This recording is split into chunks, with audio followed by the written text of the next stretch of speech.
Did you remember to turn the volume up? I always turn the volume up. Okay.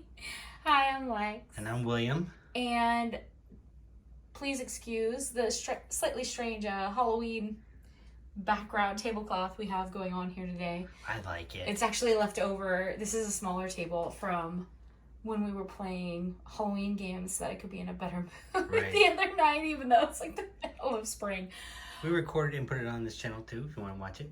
So we haven't done an antique video, so look, here's some vintage stuff. Yeah, it's been a minute. We haven't done it in so long, and I just figured I'm putting these into the system today. I might as well just take a few minutes and go over some things. So quick evaluations, tips and tricks that come to mind, maybe some history. So these are ceramic. Can everyone see that okay? You can see the form is hollow. Yeah. Which is actually, it's not like a solid cast and makes it lighter, which for something like this is actually really nice because you'd be carrying a tapered candle and having it be lighter in your hand is actually a very nice thing. So these are Hermitage pottery, I believe. They got these little apples. And they're maybe 4 inches tall. Like if you were to see, maybe this helps. Can they see my hand sort of? Yeah. See that? That can be a really handy guide when you're out shopping for things or looking to add things to your collection, because sometimes pieces that are bigger or smaller are worth more depending on what you're looking at. So that just have a way of doing a quick measurement. So for me, that's see, not quite 5 inches. So about 4 inches, 4.5 inches, somewhere in there. 1997, sold as vintage. Believe it or not. It always... Is it startling to you that the 90s are more than 20 years? Yeah. So you're telling me Saved by the Bell is vintage? I mean, yeah. Really? They already did a redo of that show. Okay. And Family Matters anyway, sorry. Oh, did they redubbed Family Matters? No. Maybe not. Fresh Prince they did. Yes. Okay. Yes, but it's like a totally different show. It's not totally it's not comedy at all. Anyway, so vintage farmhouse, apple, Hermitage pottery. You could call this ceramic. I definitely call it pottery or ceramic if you were creating a listing. And taper candlestick holders, pretty cool. Yeah, $36. You could get $40 for both if you wanted to. I'd say $10 to $15 each. Okay. That's what I would say around those. If they're more when they're in a pair, they're worth a little bit more than just one. And depending on where you're selling. Right. It's going to change the price a little bit. But we'll put them in the shop for like $36 because we have to cover shipping, and $6 is not going to cover the shipping on those. No. But that's one of the ways we kind of try to fold it in so people, like whatever you buy in our store, you're always getting like a $15 to $30 discount because of the included shipping. Exactly. So if I ever say, oh, I'll put it in the store for this, everyone listening, don't assume that that's the value. Right. Because that's what we're choosing to put it in the store, and the way we have our store, like you don't have to do that. You might have it going in an eBay auction where you could get more. I don't want people to think that that's the solid evaluation for the object. It's helpful. How about this big pink canister? This is actually, so again, now look at my hand in relation. See that? I can't even get there. My little appraiser's glove is like, I rolled my sleeves up, everybody, see? But I can't even get to the top of this. Like if I were to, see? So, what, about 8, 9 inches, something like that? Yeah, I'd say that's at least 8 inches tall. So, but it can help for perspective purposes. 1950s, this is called Hobstar, this pattern. It's a really pretty pattern, and it's a pattern that actually, let me take the top off for you there, move some things a little bit. Let's move this around. Isn't that beautiful at the bottom? Yeah. This pattern actually changes a bit from one icon area to another, so you have this beautiful medallion, but it's a repeating form, and in between the repeating forms, see all the extra. It's pretty. There's like little finial work almost in here. I haven't actually touched this piece. It looks crystal to me. Is it crystal? No, it's glass. So this is Imperial glass from Imperial Glass Co. So if you want to know anything about Imperial glass, so 1901, Maholman, I believe his name is pronounced. And Vance was an investor too. Imperial Glass Company was Ohio, is where they began. And I think they actually started doing Carnival around 1909. So like within the 8 years from when they opened, they were doing Carnival by 1909, Carnival glass, so iridescent, colorful glasses that people are really attracted to. Highly collectible. This piece specifically, $50+. Now, again, so I say that you could get more than 50 for this. It does sell repeatedly for more than 50, especially when it needs to be in good condition. It needs to have its lid, all of these things. Some colored glasses like change a little bit. You'll see some fluctuation in prices. For a while, like prices dropped and then came back. So as we're recording this today in 2023, that's where I'm giving the evaluation as of the time of the filming of this video. Or you can't call it filming when it's on a little iPhone. Taping? Like, what is the word you even use? The recording of this video. So, usually you can tell just like off the cuff, Imperial versus like maybe Indiana by their geometric patterns, and then you'll have a lot of wavy rim forms with Imperial glass as well. But as you can see, very geometric. And that one, for some reason, the pink Hobstar, people really like it. So it's one of the ones that is really a decent evaluation. Again, this one's from the 1950s, but Imperial Glassco itself started in 1901. Okay. I didn't want to confuse anyone. I'm not sure if I said that. How about the Engelbreit pot? Let's just move back behind the next piece of the table here. Okay. So this, you can't even see from this side. This is so cute, isn't it? The polka dots, the checkerboard tiling on the top, the little crown. So that is what people are probably going to recognize. Pretty famous artist illustrator, Mary Engelbreit. This is a ceramic lidded teapot. And again, whether you're adding to a collection using these teapots, or as you're actively shopping for them, you see this little hooked edge. Yeah. Never just pull a teapot lid up. For sure.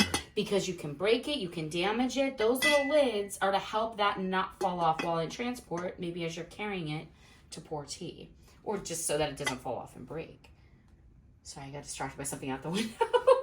So she's from, again, famous illustrator, known for her books, cards, calendars through the early 90s. She actually started in 1985. I think she got her first, it wasn't Hallmark. I think it was Sunrise cards, where she began distributing en masse greeting cards with her artwork. And then 1993, I think, was her first children's book. So you're thinking early 90s and then through the 90s. Really cool. This piece, 1999, ceramic piece. So kind of already at the height of, so as you can see, branched out into just beyond illustrations on paper goods. $50 for this. People do occasionally sell them for less. So if you can find one, you can find one.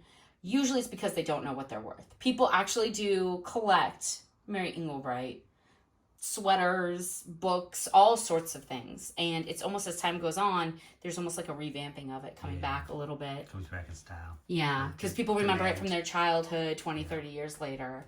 So, I don't know. You want to know anything else about her? This is her iconic style. Right. You'll see a lot of garden illustrations, children in girls in gardens, sunflowers. Almost another similar artist would be Debbie Mum, that kind of they're obviously completely different styles, and yet not. A lot of the same color schemes, a lot of the same thematic work going on. Like it. What's left? We have a Pewter Stein and a little Haviland Limoge candlestick holder. You want to do that one? Yes. So this is called Cashmere Green and Gold Floral Tree. And even though, let's see if I can pick it up so William can see it. Am I doing okay? Mm-hmm. I can't. Your hand is blocking the phone from this side. There we go. So I can't see what I'm doing. Can I see the bottom? Yeah, of course. Oh, you know what? Here, let me be really careful, because this is actually a fairly old and nice piece. There we go. So down here, that's a green. That's Haviland, France. And then up here you have that rook Haviland Limoge. Known stamp, authentic stamp. So again, if you're seeing this, you know it's authentic. I'm telling you. Yeah. You might have to buy a book on Limoge stamps, which you can, or open a subscription account for someone who's researched it. Or if you're a collector, join a collector's group. There might be some small subscription fee to gain access to more information. But they're really pretty.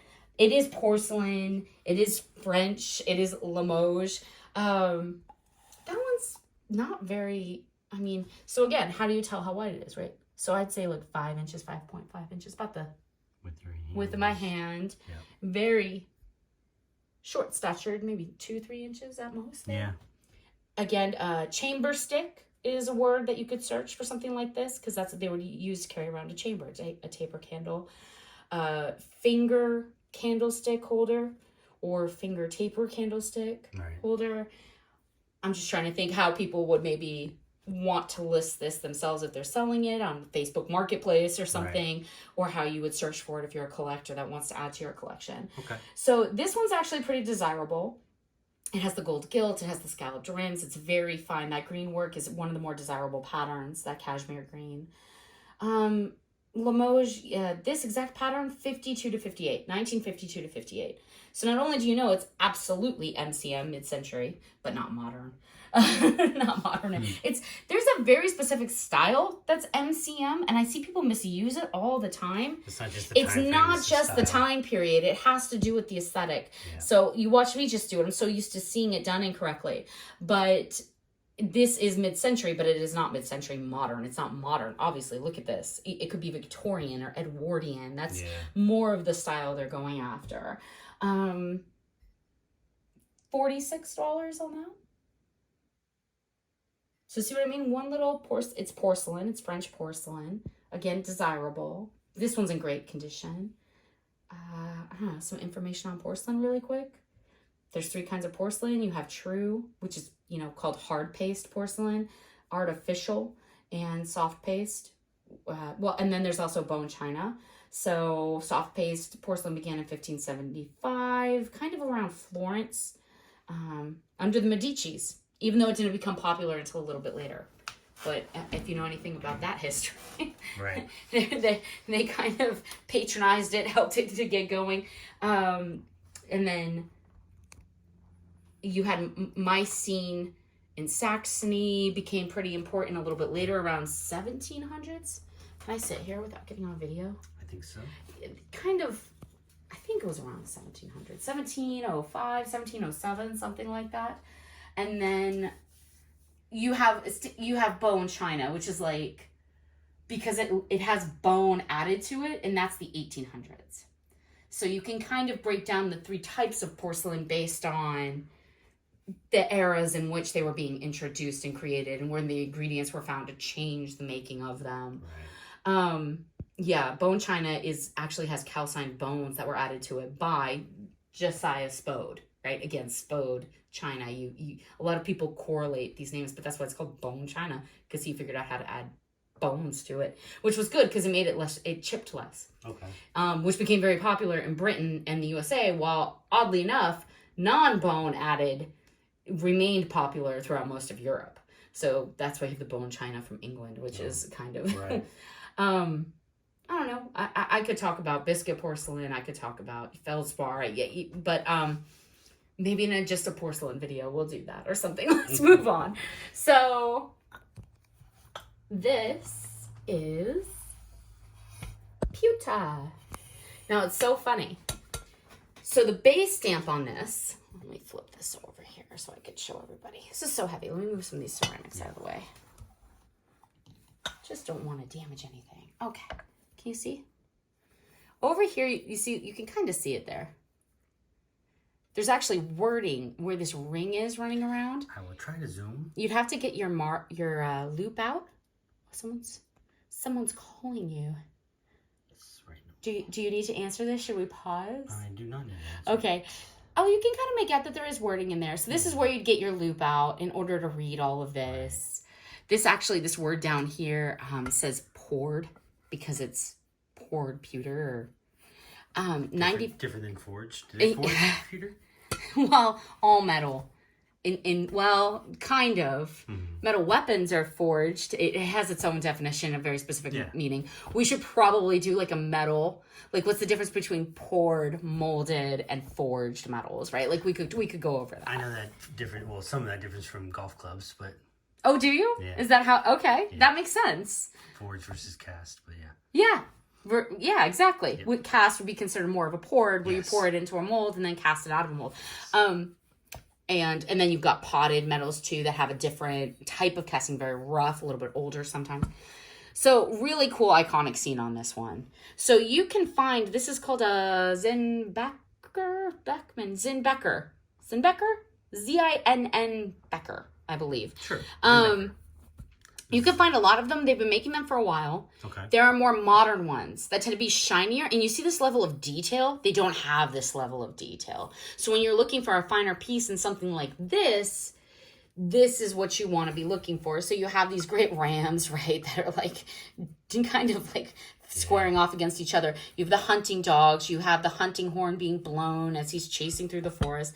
And if you keep turning, and even all these highly detailed, it's intricate. You have scroll work in here. And then you keep turning and here's someone, right? Look what's going on. You have geese, more hunting dogs. Stag. You have a beautiful stag, a beautiful hunting hound leaping forward here. I mean, there's just so much work. Look there's little fawns in the background in the corner. Or does. Maybe they're just really far away and look that small. And then boar. You've got someone spearing the boar. I mean, there's just so much going on. Yeah. So when you're looking for a finer piece, see all the little details of all these tiny little leaves? Yeah. This is a finer piece. Also, especially with the zinn-beckers, the newer ones that aren't really worth quite as much will have a repeating ridgeline around this top. I've seen quite a few of them. The older pieces look more like this, where you won't it'll be a finer quality pewter because they change the formula year after year. And the older formulas tend to be finer. They tend to be better. And a lot of people won't put pewter when they're selling one of these because they'll read the bottom, which is in German, which says zinn, Z-I-N-N, which means tin in German. Now, here's the funny thing. There is tin in pewter. That's what they're referencing. Okay. So it is pewter. And I think because it's written in German and just says the word tin, people think it's tin and then just write the word zinn and don't know that it's pewter and that they can sell it for a very worthy pewter price. So I've seen a lot of people get these wrong and under-evaluate them, I guess is what I'm trying to say. So this one's maybe, a little taller than the length of my hand there. So maybe like 7 inches up to that beautiful pineapple finial up at the top there. Yeah. Germany, 1960s, 1970s on the older ones. There may be older ones than that. I don't know if I've personally come across one that I've researched in any depth that's older than that. Yeah. A lot of time these will be tourist pieces, but the older they are, again, the better they tend to be. This one's worth, you could probably get more than 60, but it's worth 60. And again, older, rarer. This is a very desirable scene, and this one's actually pretty rare. It's pretty. You don't see this one come to market very often. I'm trying to keep the camera safe. I like the columns too. I like the column work. It's almost like you're looking in at a painting that someone's done. Yep. And it's all 3D relief as well, which is actually kind of enchanting. Yeah, I don't know. I could, pewter's been used to make everything. Candlesticks, steins like this, or tankard would be another word you would use. Monopoly pieces. Monopoly pieces, absolutely. A lot of like little Dungeons and Dragons miniatures if you're into collecting those. Yeah. Figures, a lot of figures. So, I don't know. You have to have like 51% for something to be considered pewter. It has to have 51% tin. So, and then a certain amount of bismuth, and then like the new pewter usually doesn't have lead in it anymore. Again, these formulas kind of change over time. Fine pewter, so this would be considered fine pewter, 90 to 95% tin inside of that. So again, I think it says that on here somewhere. So where you see when it says like something like 95% on it, is it down there? It's kind of hard to make out. Yeah, it's hard to see. But that means it's fine pewter. Okay. So it's just the difference between pewter and fine pewter. If anyone wanted to know, that's the difference. Okay. And I think that's good for this video. Just quick little fun. That's good. Little history on some random things and some evaluations. And we'll make another one soon. Thanks, everybody. Cheers.